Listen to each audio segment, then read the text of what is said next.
Hello everyone, welcome to our numbers data type part 2. In this video, the first thing we are going to look at is how to increment and decrement a variable.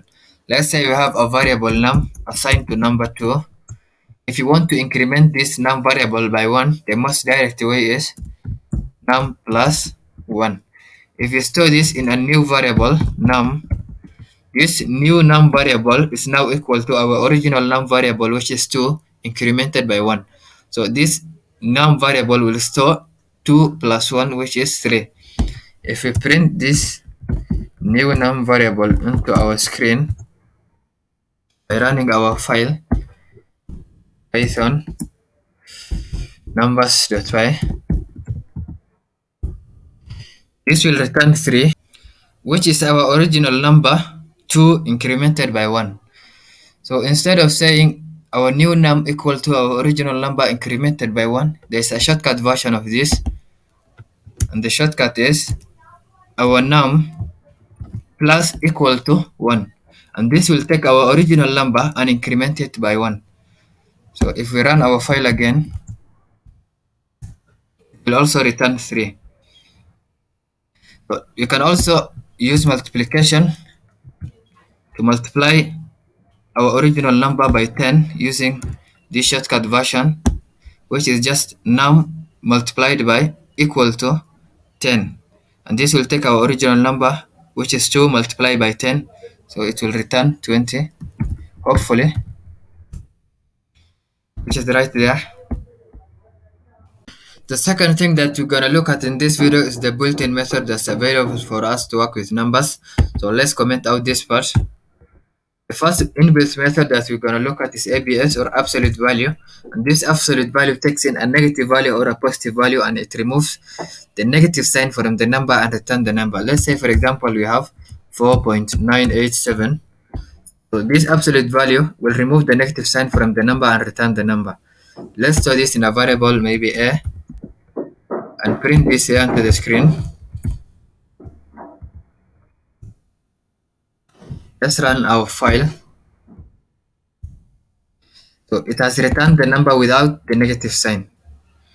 If let's say if you also have a positive number, a positive value plus 5.987, so it will remove also this positive sign and return the number. Let's store this in a variable v, print out this v variable. If you run our file again, it also returns the number without the positive sign, and that's the function of this ABS method. It removes the negative or the positive sign from the number and returns the number. We also have another inbuilt method, and that's the round method. This round method takes in a float number and rounds that number into its nearest integer value. Let's say we have 3.987. So this round method will round this number into its nearest integer value, and this rounds off to almost 4.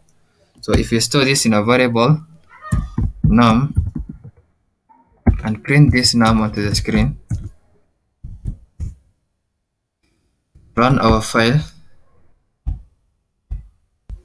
it has returned 4 because this 3.98 rounds off to 4.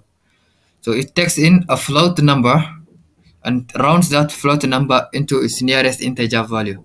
Let's say we want to round off 3.123. If we run our file, it will round it off to its nearest integer value, which is 3. This round method also takes in a second argument, which determines how many decimal places we want to round to. Let's say I want to round this number to 2 decimal places. So if I run my file, so it will return 2 digits after the decimal point. Let's also say if you want to round it to 3 decimal places, run our file again, it will return 3 digits after the decimal place, and so on and so forth. In the last part of this video, we are going to learn how to compare two values using comparison operators.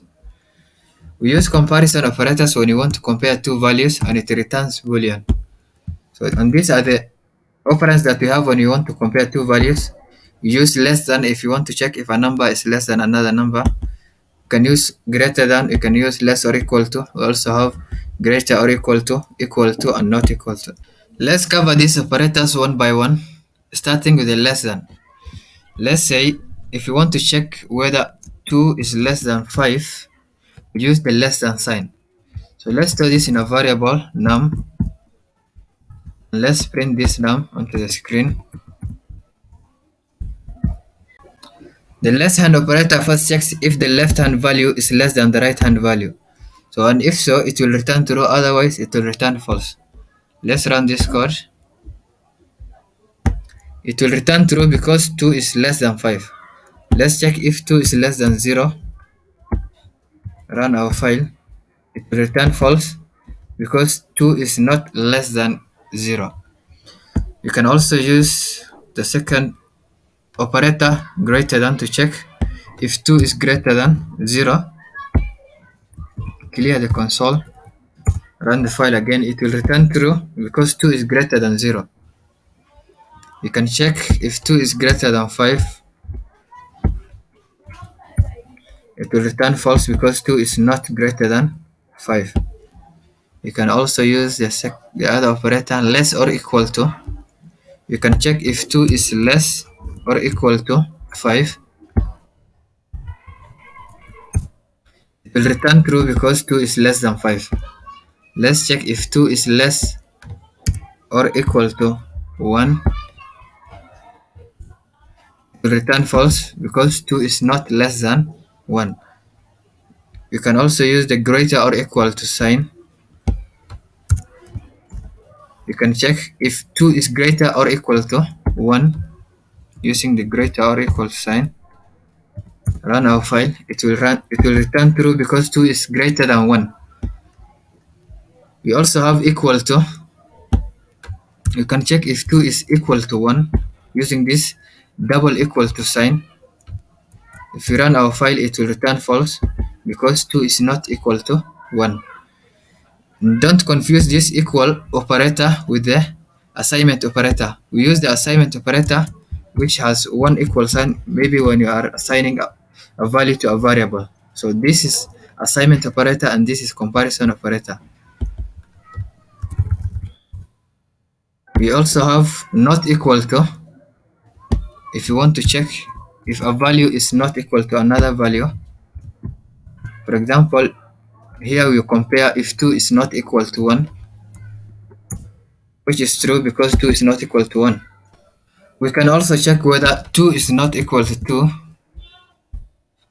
and it will return false because 2 is indeed equal to 2. So this not equal to operator returns true when two numbers are not equal. And that's the end of this video. I hope you learned something.